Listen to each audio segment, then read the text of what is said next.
Good morning, everybody. How we doing? Sammy, United People's TV. I'm surprised I'm not later than this because literally a little chest freezer getting delivered. You see, oh yeah, it's going to get delivered between like 8 a.m. and 1 p.m. Oh, that's all right. Literally 10:01. It turns up at the door. Man United announcing a signing at 10:01. But we're here only a couple of minutes late. Let me off. I'm going to run through the signing. It's the announcement of Enzo Cannabix, so it's not a full first team signing, but it's literally just been announced. I'm going to cover that. We're also going to speak about the Mbeumo deal. And yeah, I think it's kind of reached a dangerous point. I don't particularly feel like the headlines overstating it. I'm not doing it in terms of being clickbait. I just think it's kind of reached a bit of a dangerous point. I'd explain my logic. Speak about the latest on Sancho, or as he's known, Melty McMeltus. Garnacho, and I think Napoli's president speaking about him, which is an interesting one. Going to also speak about the new recruitment appointment that's happening midsummer, which is going to annoy a lot of people. Never actually seen them film midsummer. Been told it's a bit mad. Need to watch that at some point. And new stadium updates, interview with Cunha, loads. All right. Let's see who's here from the Mod and the Member Gang. It will be a busy, busy show this morning. All right. Let's go. JC, good morning to you. Newly appointed mod of the channel.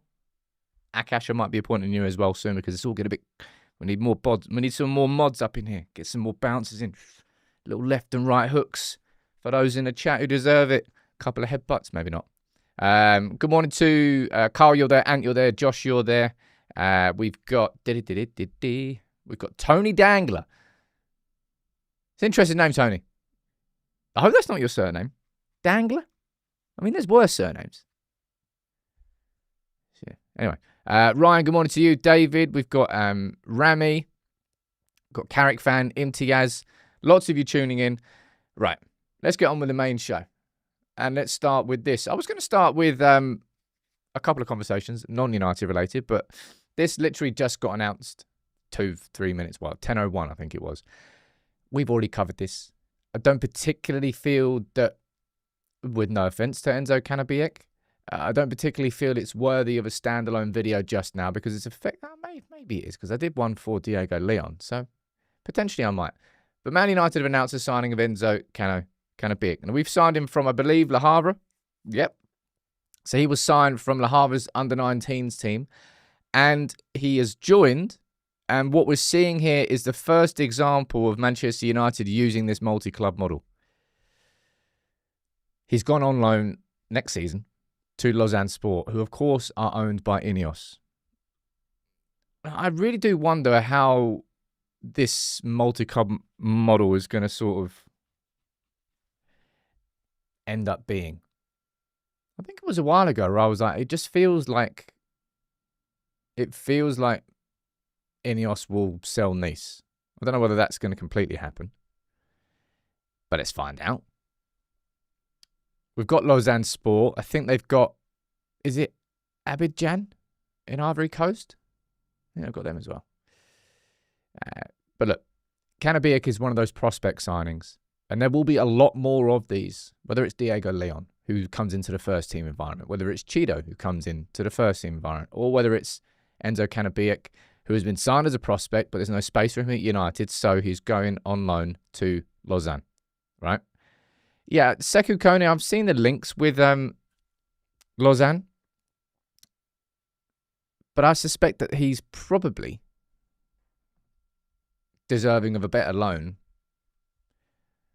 than to Lausanne in Switzerland. That's just kind of my opinion. Now, let's move on to other news. I still haven't watched a minute of this tournament. Look, from a financial perspective, it would have been really beneficial for United to be in this tournament, but we were nowhere near it. But from a football fan perspective, it's been nice to have the break. It must just be, look, Chelsea and PSG, they're getting bucket loads of money. We already ran through it yesterday. Chelsea are guaranteed now, I think, to get £80 million. So they've got another 2 signings. You want to give us 60 for Garnacho? Yeah, that'd be nice. But I'd be amazed if they beat PSG in that final. PSG are on a different planet in 2025. Right, and you're saying you watched the first half out of boredom? Well, Real Madrid got a little bit of a spanking. Anyway, PSG, Chelsea in the final. Chelsea have already got the money for this. Yeah, doesn't really matter whether they win or lost. They've already won from a financial perspective. And this was announced as well, which is big news, especially for Crystal Palace. Lyon are not going to be relegated. They have had their appeal upheld, which I believe means that now relegates Crystal Palace from playing in the Europa League to the Conference League. I'll be honest, I really feel sorry for Crystal Palace. They've won their first major trophy. They've got into the Europa League. What a moment that is for the club. But because of somebody who part owns their football club, and does John Textor own all of Lyon? Don't really know. Either way, I wouldn't say it's on a technicality. It's not on a technicality, but it's the multi-club ownership rules, and it's just irresponsible owners affecting football clubs. That's what that situation is. I genuinely feel sorry for Palace fans. But yeah, Lyon they're not getting relegated, so I think that means no Europa League for Crystal Palace. Now, I'm really, really happy that this video did well yesterday, because this is like a proper staple video of United People's TV. Every pre-season, I've been doing these for years now, taking a look at the sort of footage, taking a look at everything that's being released and sort of picking parts out. So, okay, looks like this is happening. Or maybe this is something you didn't notice. And at a time where so many United fans are frustrated, what I will always do with the content here at United People's TV, it's kind of why I always hesitate to do videos where I'm just like picking out a negative and just lasering in on it. Sometimes I do. Sometimes you're surrounded by nothing but negatives. But I always try and look forward. I always try and look ahead, because that's what's coming up. Rather than talking and moaning about something that's happened before, it's always good to look ahead and speak about what could be coming next. So I always enjoy doing these videos, and I'll be doing these throughout the preseason when more say that there's going to be open training footage that's released, stuff like that. Anyway, it was good to see Cunha. It was good to see Diego Leon. And yeah, Cunha's ball carrying just immediately got me excited. Bobby saying still no worries about the Mbeumo deal. I've got some worries about it now, but it's for something that I didn't really factor in. Dad's saying, can you watch footage of any other club's pre-season training? I don't really know. Yeah, and I'm going on holiday tomorrow for 2 weeks, so I'm not. But I know you all want me to, just so we can make some signings. Does anybody else remember Fabrizio Romano giving a here we go for any of the academy signings that City have done or Arsenal have done? I don't know whether I'm looking into that too much, but I don't particularly remember it. Harley Ems and James, look, we've had him on the board for a long time. He's one of the only 2 signings that we've completed. I suppose you can put Enzo Canabic down there as well now. I suppose I will, actually. Let's put him down there. It's got to be up to date, people. Multitasking. Come on. Completed transfers. Can I have a beer? Thanks. That was a dad joke. Just slipped out. There he is. He's on the board. Apparently he has. There you go. He does it all the time. Fair enough. Just thought it's strange. I haven't really seen too many of them. But look, Harlians and James, it was done a while ago, but I suppose it was down and it was waiting for sort of Premier League approval. That's now been approved. Harlians and James is joining United's Academy. Now, let's talk about Melty McMeltus. And the least surprising news. Juve not sending any formal bids into United. Any conversations that have existed so far have existed between Sancho, his agents, and intermediaries. Or maybe just Sancho and his agents. You know, the confusing part of sometimes you see clubs approaching clubs first. Sometimes you see clubs approaching players first. Sometimes you get personal terms agreed before bids even put into the club. Which I actually think happened with Mohamed Kudus. I think it's happened with Gyökeres and Arsenal. I think it's kind of relatively normal now for personal terms to be agreed. Anyway, no club-to-club negotiations whatsoever. Last week, Juve said they're not covering his salary. We're seeing really kind of mixed messages coming most days from Sancho. It is a little bit tiring. I don't know what's going on. I want him out of my club. I cannot wait until we have zero association. Daz is saying Sancho simply doesn't want to play football. It's not even that. It's Sancho cannot take his eyes off the fact that he's going to be a free agent next summer, and that comes with a huge windfall. And everything else is just a bit of a distraction. Yeah. Now, I don't particularly think this was worthy of a headline at this moment in time. But of all the players linked with being sold by United this summer, right? We go to the leaving whiteboard, and there's loads of them, right? The only one that I'm sort of surprised about, and we spoke about this, is the lack of direct interest in Garnacho. Now, you might come at me and say, oh, hold on, Sam, like, you can look at his attitude, big red flags, that's why no one's coming in for him. And I'll be like, I know you're right to a certain degree, but that shouldn't stop every club. Not for a player of Garnacho's age and the prospect of what he has coming up in his career. Because, look, Garnacho, from when he broke through at United to where he is now, I think he's developed, but he's probably not developed as much as you would have expected. I think that'll be a fair thing to say. I think there's still a lot of development he needs to do in his game to become like a mature, rounded, top-level professional. 45 million. Look, Garnacho and Napoli. What we know happened, they came in with around about 40 mil bid in January. We said no. United are going to be holding out for the same amount of money. We know they sold Kvaratskhelia. We know they're about to sell Osimhen. Who have Napoli signed this summer? Don't actually know. Let's have a quick look. Napoli transfers.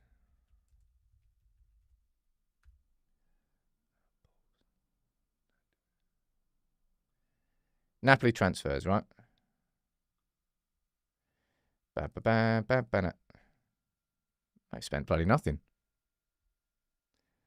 They spent 9 mil on a centre-back. They got De Bruyne in on a free. And so far, what have they sold? 3, but they're going to be selling Osimhen for 75 mil. And they got, they got apparently getting No Lang from PSV. I think there was a here we go on that, was it? But it's not quite done yet.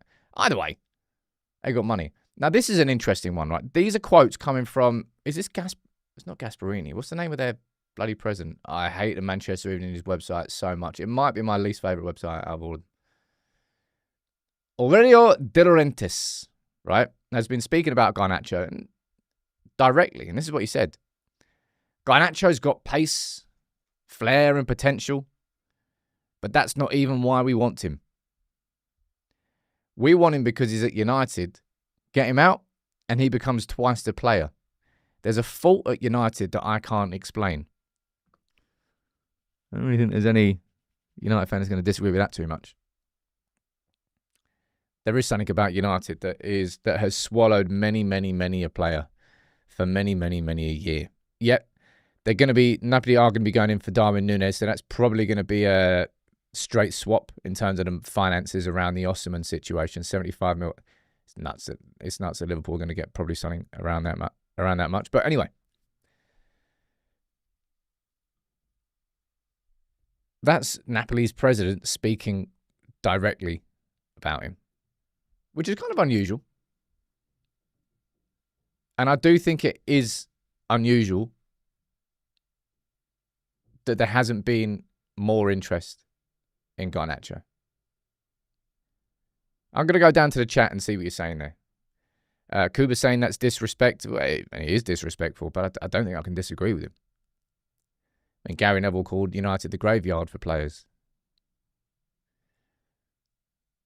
That's what has to change this year. There has to be development across the board. As a team and as individuals. What else are you saying down there? Jonah, you don't think Garnacho's got pace? I mean, he does. I wouldn't say he's the most rapid player, but Garnacho's certainly not slow. Garnacho's whole game is built around... It's similar to Rashford, isn't it? That's when Garnacho's at his best, when he's squaring up to a defender one-on-one and he's moving at pace. Like, it's not a slow. He needs the ball to be moving fast. That's when Garnacho plays his best. I would definitely take 45 mil for Garnacho. Definitely. 45 mil and probably, what do you reckon? 45 mil and a 20% sell-on clause? Look, Robbie, you're down there saying he absolutely does not have pace. Casemiro doesn't have pace. Eriksen doesn't have pace. Garnacho, that's not as rapid as some other players. Sure, he's not in the top levels, but Garnacho's not slow, man. Like, come on, lads. I don't know what you're arguing with me about this for. Oh, Sam, his pace isn't 94. All right. That's not what I'm saying. Akash saying Garnacho's easily a 55 mil player. Nah, I'm in full compromise mode now. I'm taking 45 mil and a decent sell-on. I don't think you're going to be getting a 40% sell-on. Right? I mean, you could try. I think we got that with Greenwood, didn't we? But we sold him for a lot less. 45 mil and some 25% sell-on. I'll probably be all right. Either way, Napoli, put your money where your mouth is. If he is quote-unquote adverts. If he could be twice the player that he is, then pay up for it. You right there, sir, have given us the ability to charge a premium, even if it is not the best situation in United. Let's see. Napoli are speaking up.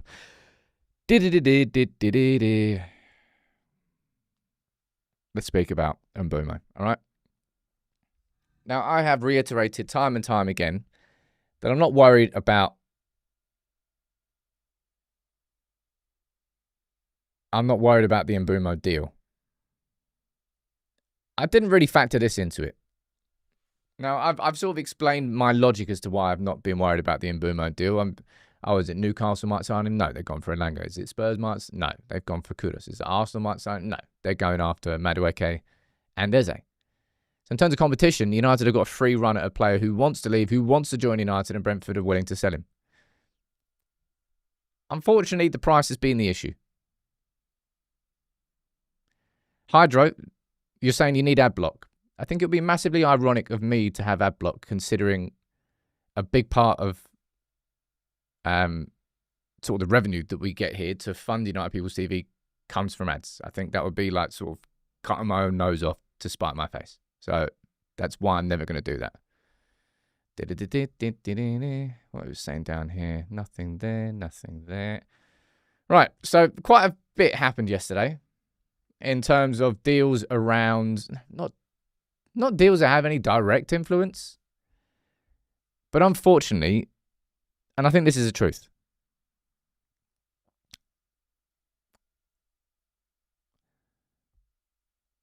the longer this has gone on,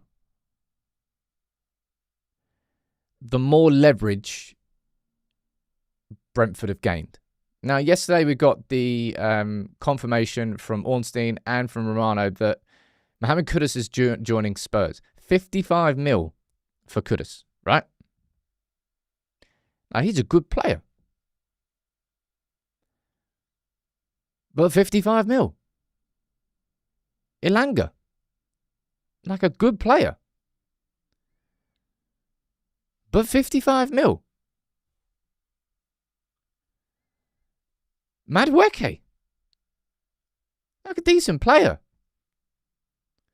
But 50 mil. Really? You're just looking at these prices going, and unfortunately, all of this just gives Brentford more leverage when it comes to the demands for Mbeumo.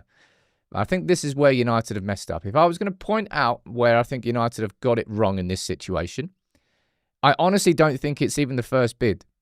I think the first bid was fair. Going in with 55 mil is a very, very fair opening offer.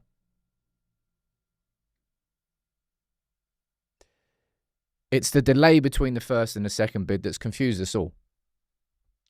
Because that first bid went in, if I remember correctly, within 48 hours of Ornstein saying that Mbeumo has chosen to join United.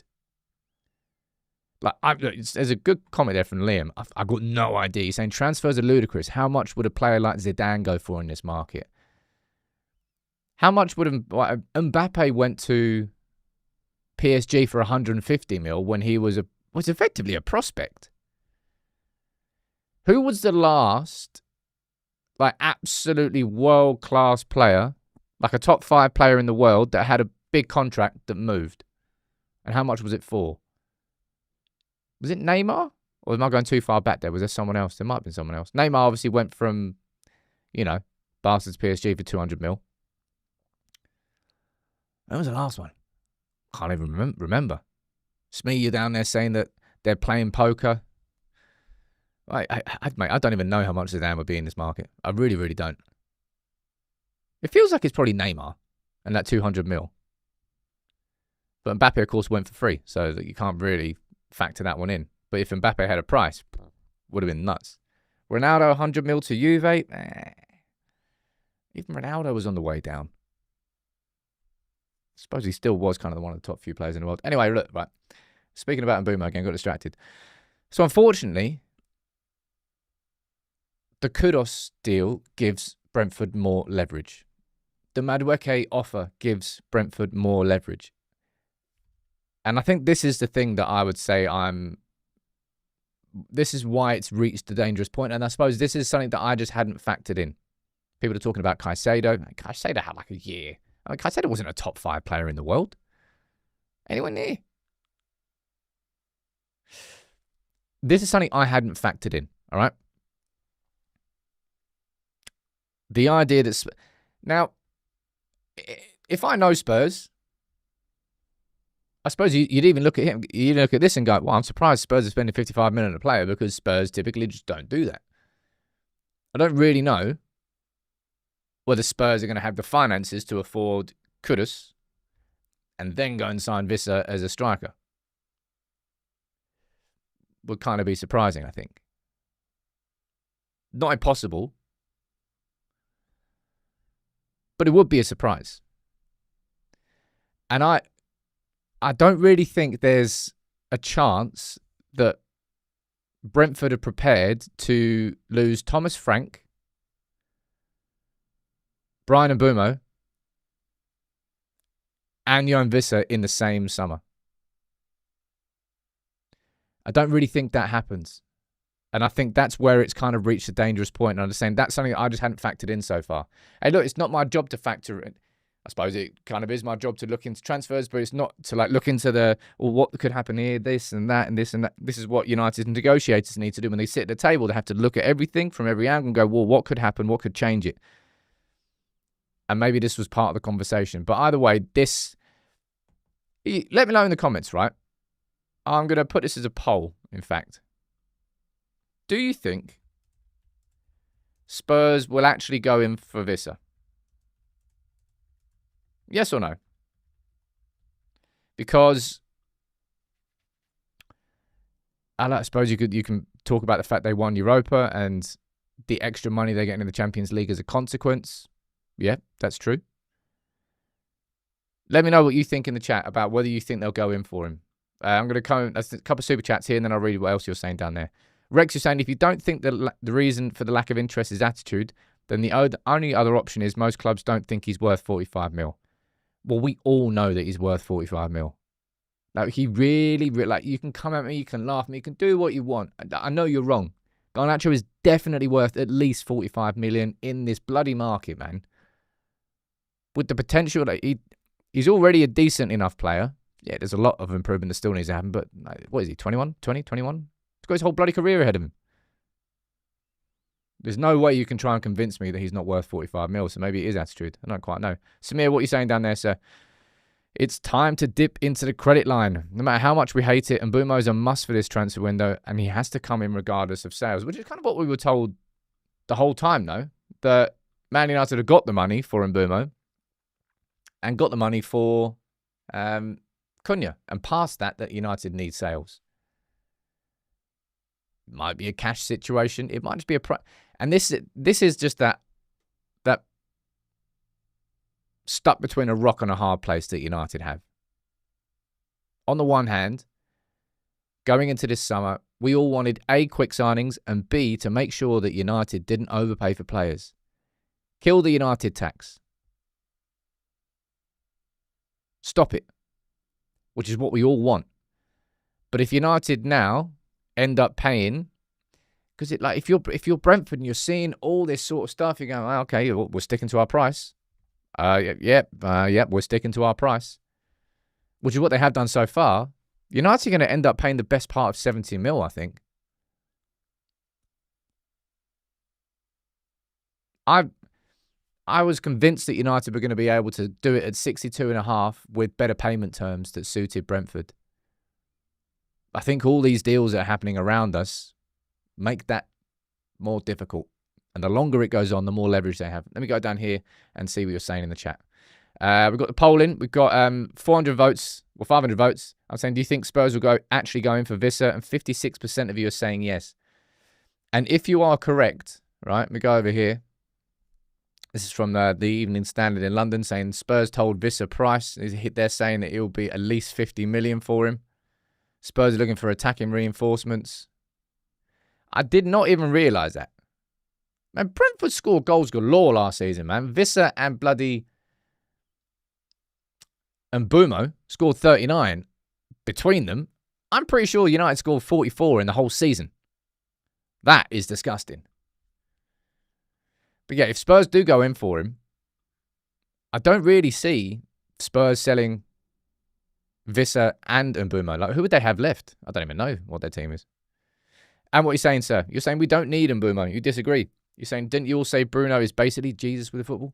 So move him into a number 10 and buy a top 8. Brentford can do one. Job done. Well, that's a pretty fair point, to be fair.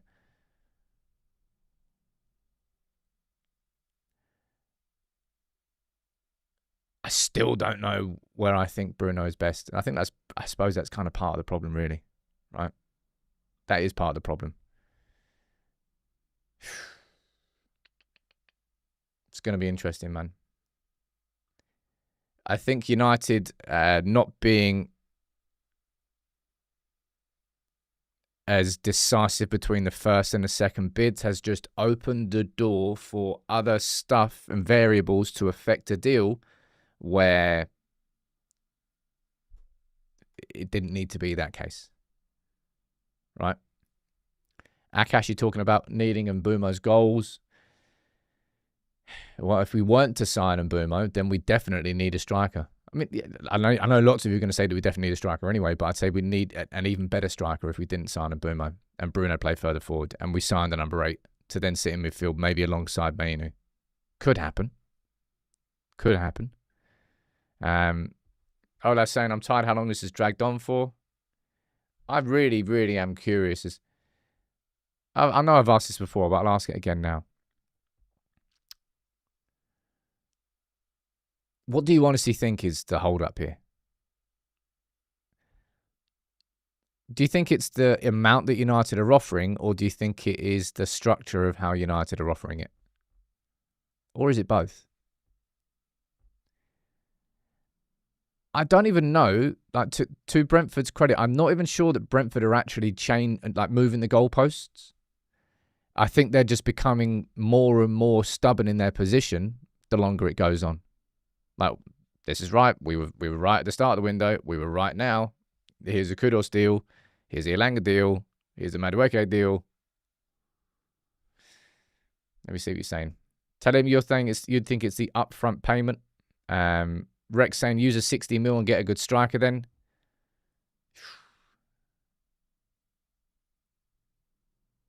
I'd much rather we spent that money on a central midfielder. I know people say I'm ludicrous on that. I really, really would. I think it's being overstated how crap our midfield is.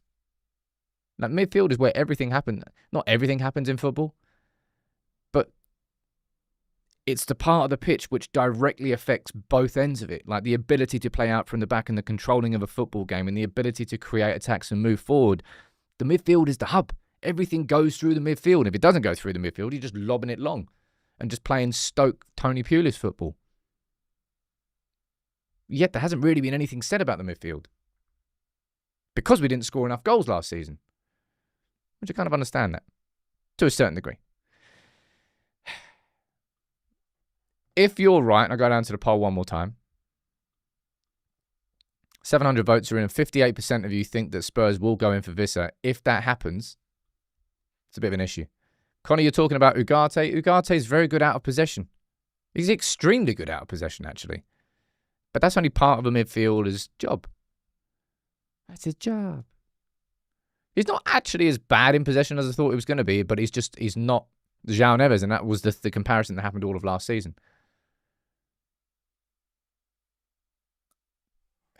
I just don't know why we've not been linked to any midfielders, man. I find that more concerning than I do the lack of links with strikers. But that's because of the Mbeumo deal. If that deal goes away, then I'm just concerned all round. Let me see what you're saying in the chat. I'll read a few of them out, and then we'll move on to David Ornstein's news on the appointment in the recruitment department. If you can, please drop a like on the video. Rex, you're saying, I don't care if it's central midfield or centre forward, just stop being so indecisive with the direction. I don't think we've been indecisive. I don't think we've been indecisive with our targets this summer. I think it's actually been quite a clear plan. Cunha, done. Delap, no. All right, move on. Gyökeres, nah, never really in for him. Well, actually, no, Delap gone, and then we went straight to Mbeumo, and then we've just been stuck in negotiations with Mbeumo. The issue has not been the decisiveness on the targets. The issue has been the ability to negotiate. That's what the issue has been, recruitment-wise. Need new characters, says Ricky. Well, bloody hell. I think we all know that. But yeah, this news came out yesterday, which was interesting. And it's got a massively mixed reaction. I don't even know what you think about this in the chat. This is David Ornstein. Manchester United are to appoint a head of senior recruitment, working with consultant Sportsology on the key hire to a revamped department who is going to report into Chris Favell. New regional heads of emerging talent are also being hired. So what I'm going to do is read through a little bit of the article. I'm going to tell you more about this in the lunchtime video. I'm going to tell you who Sportsology are, who they've worked with, what are the links with United, what are they going to do, what's his actual role going to be. But let's see what the article says. United are searching for a head of senior recruitment. And, right, this is a little bit of, I don't know if that's a right title. Head of senior recruitment. It's a new role that oversees senior scouts, but it's not the head of senior recruitment because you're reporting in to Chris Favell, who is the director of recruitment. So we're not trying to hire someone at the top of the tree. What we are doing is expanding who we've got. Now, I think it's fair for people to have concerns that this is happening on the 10th of July.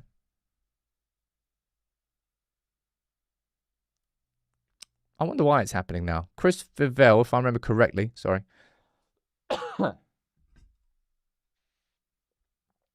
If I remember correctly, Chris Favell was made director of recruitment in Feb. I think this is all part and parcel of what's happened after the last set of redundancies. Steve Brown left. He was quite ahead. You can see down there, we're also looking at replacing, I think not the most senior scout, but one of those. Yeah, it's effectively that. Like, it's not a head of recruitment, it's a head of scouting. Which is why I think it's a little bit strange as being as much overreaction as there has been. This is more to do with United, which I suppose it kind of is, right? This is more to do with United completely renovating and changing their scouting system rather than just the recruitment system. Now, to be fair, scouting is a big part of it, but you all know full well that data is a huge part of it now. Michael Sansoni coming in from Mercedes in F1.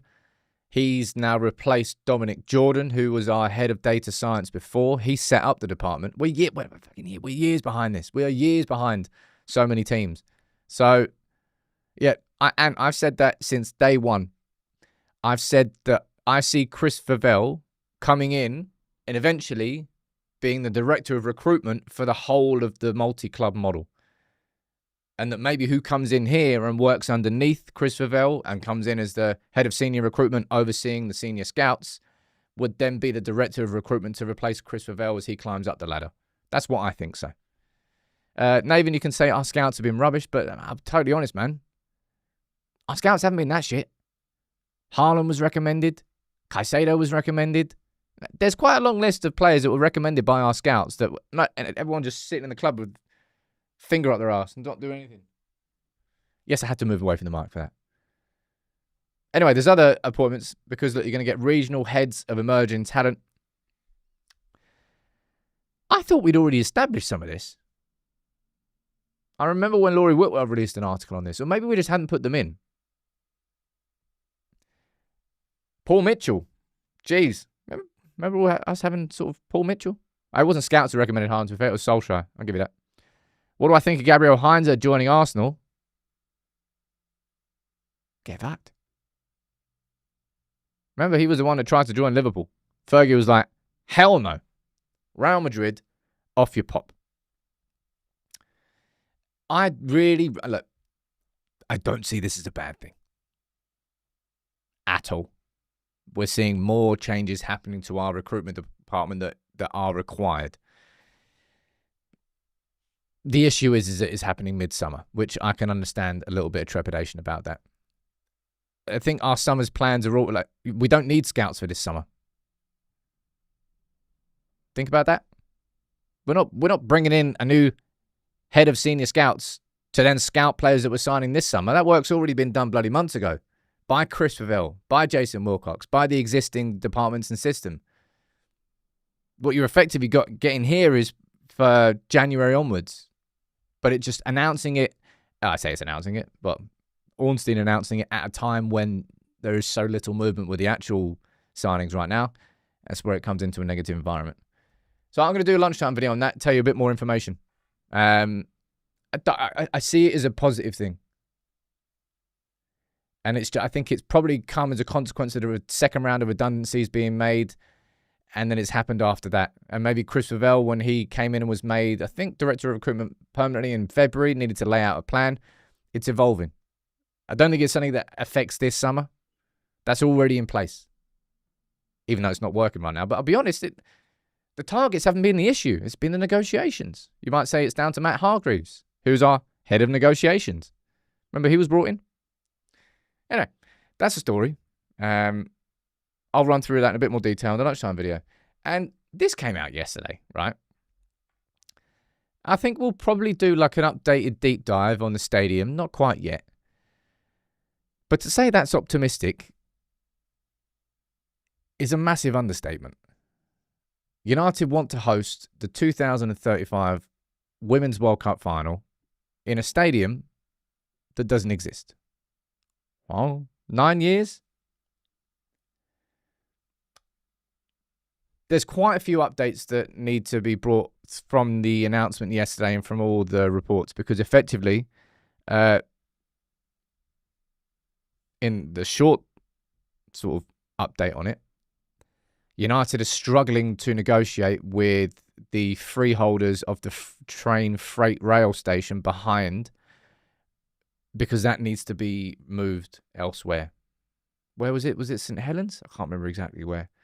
It needs to be moved to a different location for that train line to then become a passenger train line and to improve the infrastructure around the stadium. And United can't move forward with building the new stadium until that happens. But yeah, there's unfortunately it's a lot of red tape. It's a lot of bureaucracy. Seb Coe coming in and heading. United may well do, compulsory purchase orders. Like say, if you don't know what a compulsory purchase order is, say like, I don't know, someone wants to build a hospital and they buy up all the properties. But then there's one person there who goes, nah, you're not moving me. I'm staying here. This is my home. This is where I'm not. Nope. You can sometimes do compulsory purchase orders where it becomes out of their hands. It's not their choice. It is, quote unquote, a compulsory purchase order. So it sounds like United are going to try and do that with Seb Coe and that train station somehow to force them to sell it. But it might well delay the whole process. It just feels very optimistic, the idea that they're going to host the bloody World Cup final, Women's World Cup final in 2035. Mark saying there's no good news for the present. And look, I thought that video yesterday was good to start looking ahead. As if we're playing Leeds next Saturday. Stanky. Oh, you want some good news? Come on in. Let's have some good news. No. Why does Twitter always do that? You mute a video and then it comes up. Martinez. Whammo, by the way. Martinez is getting closer. Randomness. I swear to God, this is totally random and completely true. I had a dream last night that he did his ACL on his first game back. Please don't be correct. Man, the inside of my left knee. I can hardly bend my knee now. Like the consequence of this surgery on my ankle, it's completely thrown my whole leg out of sync. And now the weight distribution in my leg is completely screwed. And there's too much weight going on the inside of my knee. And it's causing me pain. I've never had painful knee before in my life. But yeah, look. You all know how much I love Martinez. That first season, I connected with him as a player more than I've connected with a United player in a long, long time.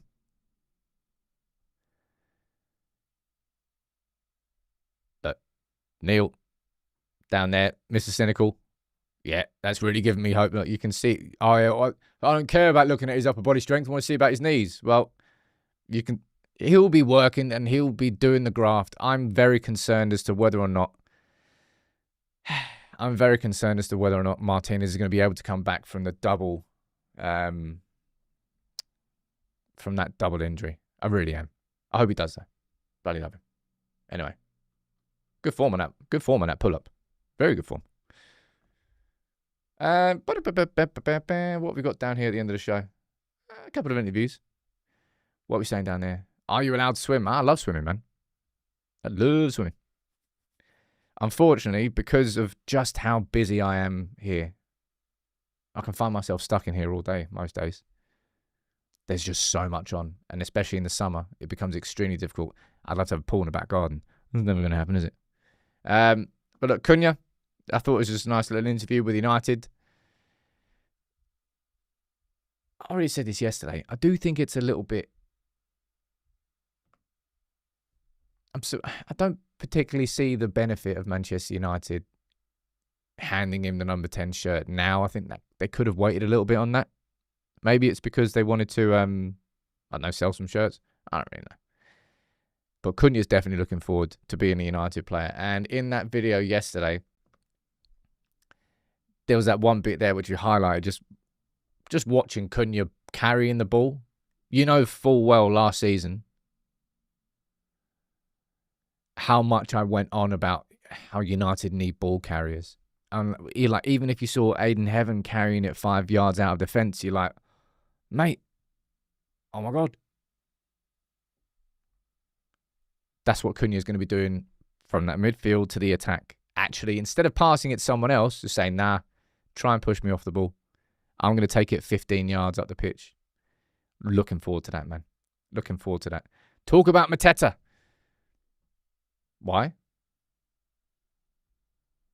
think he'd cost probably 50-ish mil. Palace would drive a hard bargain. Would be the exact same sort of ease of negotiations, in inverted commas, as we've had with the Mbeumo situation. Last minute or two of the show, everyone let me know what you want me to talk about or anything you think I haven't talked about in this show. I'll see if there's any other news that's come out since. Nah.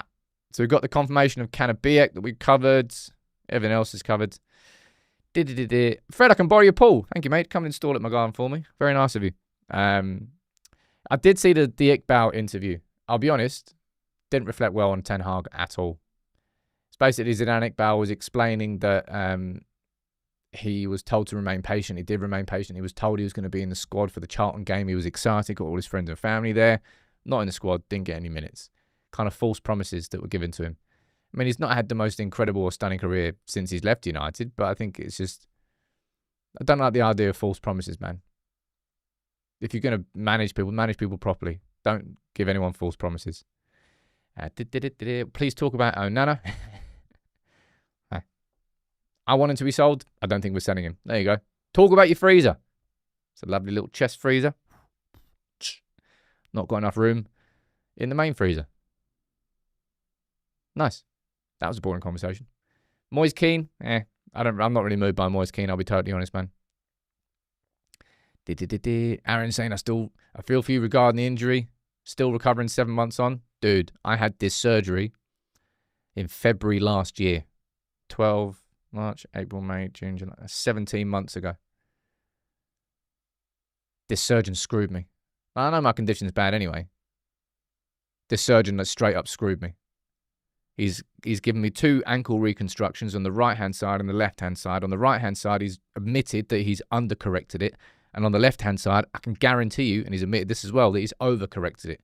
So basically, he balls up on the right one, and to make up for it, he then went too far on the left one. So my whole foot points outwards. So therefore, the weight distribution from your hip down your knee, instead of your knee going over your middle of your foot on your stride, my foot's pointing out left. And all my weight's going through the big toe, and all my weight's going through the inside of my knee. That's what's screwing me. I can't seem to, no matter how much rehab I do, no matter how much everyone's going down there talking about suing. I think I've got the time for that. Anyway, long. We'll get through it. I can probably walk, but if I was to kneel down and to try and sit on my heels, the inside of my knee is screaming at me like it's being overstretched. My mobility's gone. I mean, it was bad anyway, but nah, he's completely and utterly balls me. Right, let's wrap up for today. Lunchtime video is going to be on the recruitment situation because there's more I want to tell you about Sportsology, who they worked with, who we're actually going to be working with, what are they actually going to do, what examples have they had before, etc., etc. Right? Thank you all for tuning in. Please do drop a like on the video and subscribe if you're new. I'm here every single day, Monday to Friday. And yeah. Still haven't got Here We Go. Still coming at some point. Please, later today.